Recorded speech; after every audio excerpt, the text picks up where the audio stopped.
Hello, my name is Jillian Smith, Program Officer with the Nevada Department of Agriculture. This webinar will be a menu planning training for your school nutrition programs. Today's professional standard learning codes are 1100 and 1300 for Key Area 1 Nutrition, as well as 2200 and 2300 for Key Area 2 Operations. The overarching goal of school meals is making sure the food we serve our children is the best and healthiest that we can. We want every child to have access to healthy, delicious food in school every day. We do this by providing nutrient-dense meals that include fruits, vegetables, whole grains, protein, and milk, all while limiting high amounts of saturated fat, calories, sodium, and trans fat. School menus reflect the key food groups recommended by the Dietary Guidelines for Americans, which is updated every 5 years. And school meal requirements focus on food components, not nutrients. Let's begin by taking a look at the school breakfast program and the National School Lunch Program meal pattern requirements. This chart shows the meal pattern requirements for the school breakfast program. 4 food items from the 3 required food components must be offered to all students at breakfast. The required 3 components are fruits or substituted vegetables, grains, and milk. The meat alternate component is optional at breakfast. The values in parentheses show the minimum quantity required per day, and the numbers outside of the parentheses show the minimum required per week. So for example, schools must offer 1 cup of fruit daily and 5 cups of fruit weekly. 50% of the weekly grains must be whole grain rich, and schools may substitute 1 ounce equivalent of meat alternate for 1 ounce equivalent of grains after the minimum daily grains requirement is met. All milk must be fat-free or low fat, which is 1% fat or less, and milk may be unflavored or flavored. The average daily calories for a school week must be within the range, so this means at least the minimum and no more than the maximum values. This chart shows the meal pattern for the National School Lunch Program. Notice that there are different requirements for different age grade groups. If an unusual grade configuration in a school prevents the use of these established age grade groups, students in grades K through 5 and grades 6 through 8 may be offered the same food quantities at lunch, provided that the calorie and sodium standards for each age grade group are met. No customization of the established age grade groups is allowed. Also to note is that the vegetable component is broken into subgroups. These subgroups include the dark green vegetables, which could be broccoli, dark green leafy lettuce, kale, romaine lettuce, spinach, turnip greens, and watercress. The red-orange vegetables include butternut squash, carrots, pumpkin, tomatoes, tomato juice, and sweet potatoes.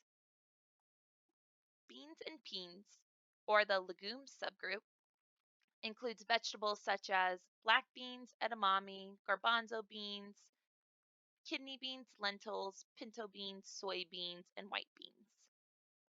The starchy vegetables include corn, cassava, green peas, plantains, water chestnuts, and white potatoes. And finally, the other vegetable subgroup is a subgroup that includes all other fresh, frozen, and canned vegetables, cooked or raw, such as artichokes, asparagus, avocado, beets, Brussels sprouts, cabbage, cauliflower, celery, cucumbers, green beans, green peppers, iceberg lettuce, mushrooms, onions, and zucchini. This slide shows the minimum quantity and maximum quantity requirements for calories, saturated fat, sodium, and trans fat. The calorie requirements for grades K through 5 and grades 6 through 8 overlap, Therefore, a school could offer both grade groups a single lunch menu with a range of 600 to 650 average calories per week to meet the requirement for each grade group. Now we will take a closer look into the food items and components. Menu planners should make an effort to offer choices within the food components. For example, allowing students to select a bagel or toast, or allowing students to select 2 out of 3 different vegetables. Choices provide students with the independence to choose which foods they prefer.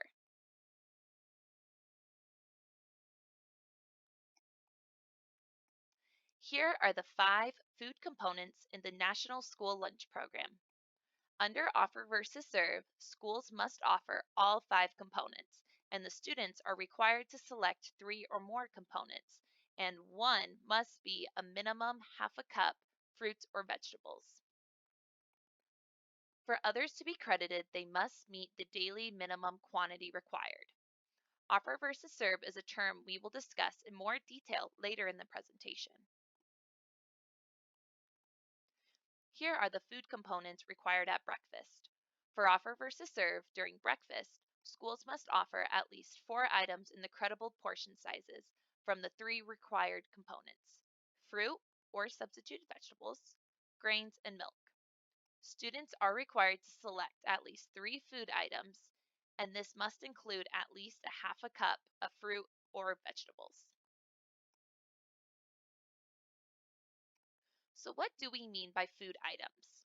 Food items are a specific food offered from the food component. For example, a hamburger patty on a bun would be one food item, but with 2 food components: meat, meat alternate, and a grain.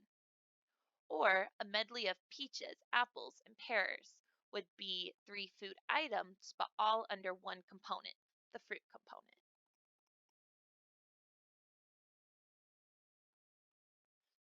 Food component means one of the food groups that comprises a reimbursable lunch or breakfast.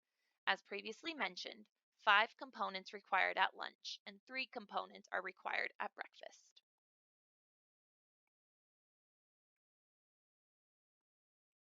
Let's take a deeper look into each of the food components. We'll start with the fruit component.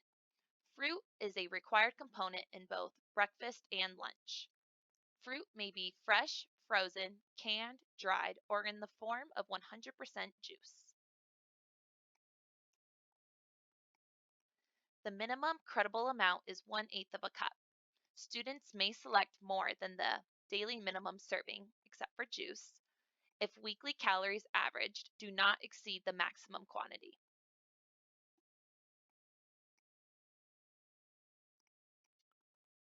Fruit in the form of juice may be offered, but it must be pasteurized 100% fruit juice.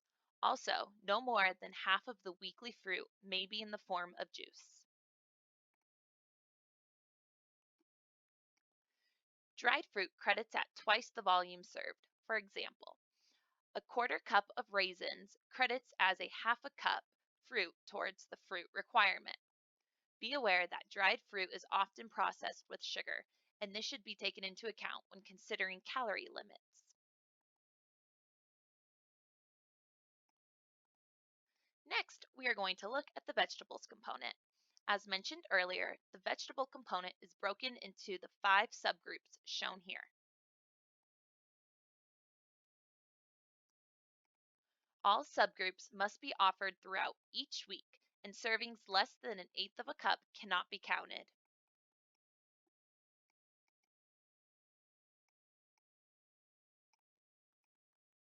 This chart shows the minimum weekly requirements for each subgroup across the different age grade groups. Like dried fruit, raw leafy greens are unique when it comes to crediting. Raw leafy greens credit at half the volume served. So for example, a cup of raw leafy greens would credit as a half a cup serving of vegetables. However, cooked leafy greens and all other dark green vegetables credit at the same volume served.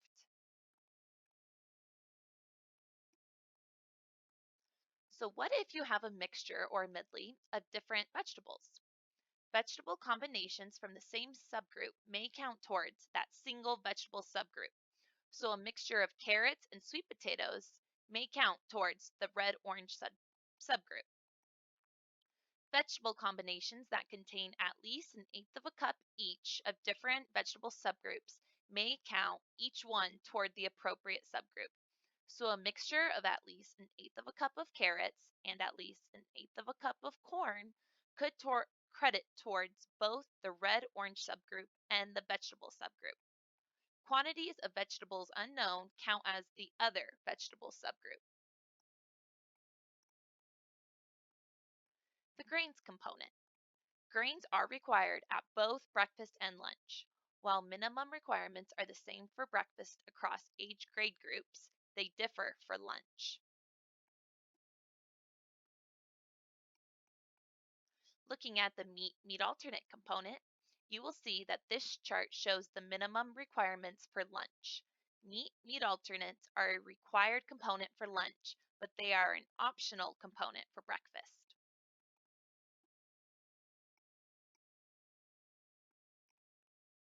Here are some examples of meat alternate food items and how they credit towards the meal pattern. Beef, fish, poultry, and cheese. A 1-ounce portion will credit as a 1-ounce equivalent meat alternate. Nut or seed butter. 2 tablespoons of a nut butter such as peanut butter or a seed butter such as sunflower seed butter credits as 1-ounce equivalent under the meat alternate component. Nuts and seeds credit as a meat alternate, but they may be used to meet no more than half of the requirement. Therefore, they must be combined with another meat alternate to meet the full requirement.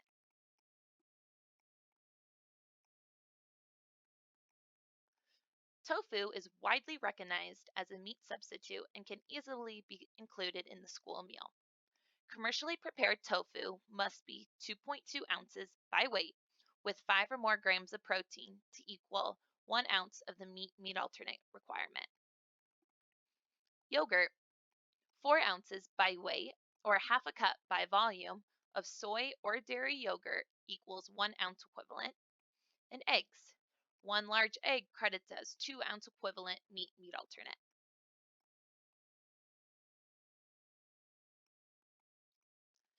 Beans and peas may be offered as a meat alternate or as a vegetable at the discretion of the meal planner. However, one serving of the same type of bean or pea cannot count towards both components in the same meal. If the menu planner decides to credit a serving of beans as a meat alternate, then a quarter cup of cooked beans equals 1 ounce of the meat alternate requirement.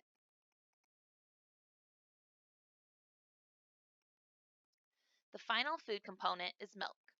This is another component that is required at both breakfast and lunch.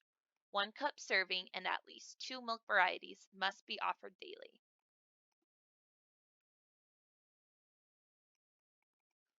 Milk substitutions are allowable. In fact, they are required for disability accommodations and optional, but encouraged when possible, for parent requests. Substitutions must meet regulatory standards and are subject to fat and calorie limits. Now that we are familiar with the meal patterns, let's look at meal service styles. Offer versus serve, or OVS, is a menu style that we mentioned earlier. OVS allows students to decline some of the food offered in a reimbursable lunch or breakfast. Since students may choose fewer selections under OVS, guidance is provided on what constitutes a reimbursable lunch and breakfast. Schools are encouraged to conduct trainings for cashiers and serving line staff so they can help students select reimbursable meals. The goal of OVS is to reduce food waste and allow students to choose the foods they want to eat. OVS is optional for breakfast across all age grade groups. However, it is required for high schools to implement offer versus serve during lunch. It remains optional for lunch in elementary and middle schools. Under OVS, A half a cup of fruit and or vegetables must be taken at both breakfast and lunch.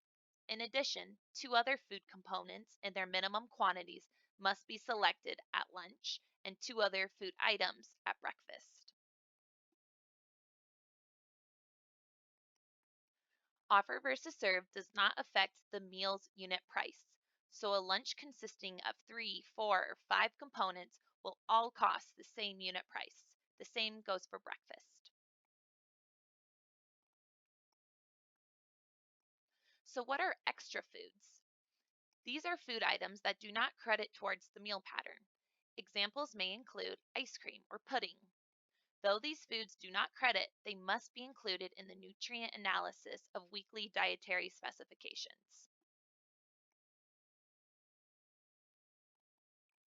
Now we will dive into planning a menu. The USDA Menu Planner for School Meals can be an extremely helpful resource when planning your meals.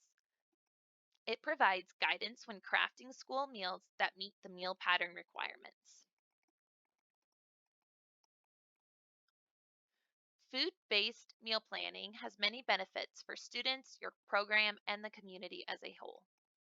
Some important features of food-based meal planning include the inclusion of 5 meal components, meal patterns and dietary specifications for each grade group, requirements for a reimbursable meal by meal component, food safety concerns, ideas for using seasonal foods, as well as using the food buying guide and the whole grain resource.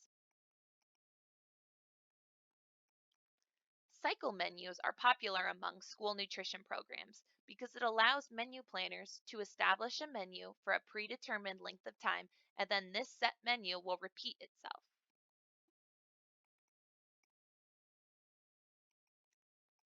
There are many benefits to using a cycle menu. In addition to the benefits listed on this slide, it also eases the burden on menu planners to plan a different menu for every single day of the school year.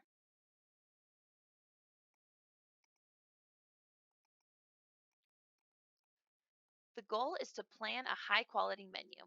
Students eat with their eyes, and it is so important to plan meals that are visually appealing. It is also important to plan meals that taste good, appeal to a student's sense of smell, and is familiar to them. Many students may be more reluctant to try foods that are new or unfamiliar to them.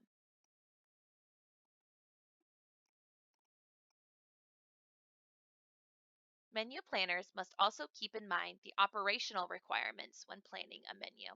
This includes food costs, kitchen layout, and the equipment needed, culinary skills of your staff, and more.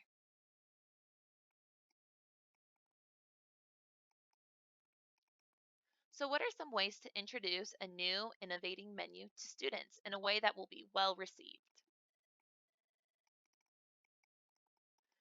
Create excitement in your menu. See how you can adapt existing recipes and where you can add in new items.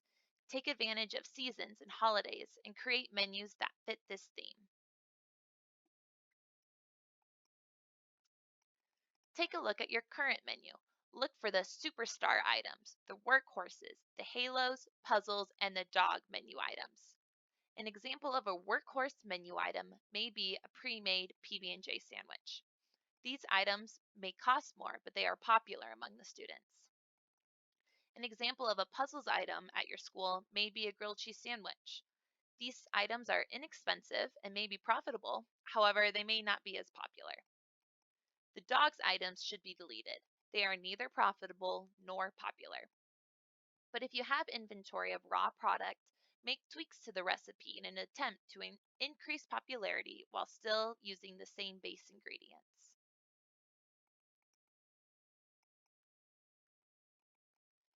The next two slides show some examples that were successful for schools in the past. It is important to engage students and make them feel heard in the planning of the meals they are served. Try It Tuesdays have shown success getting students to try a new fruit or vegetable. Veggie of the Month. Entice students with a reward, such as a sticker, for trying a new item. Fresh Feature Friday. Show students that just because they do not like an item prepared one way, They may love it prepared a different way. Have students vote on how they like it best. Here are some more ideas. Consider if any of these stories can be done within your school operations.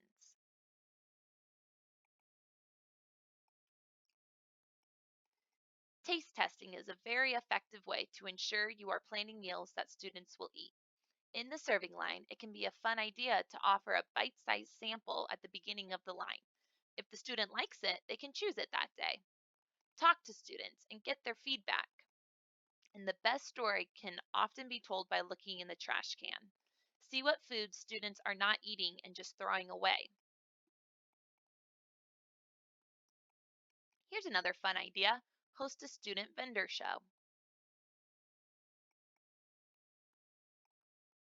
The final item to touch on is considering the inclusion of a salad bar to your school meal program operations.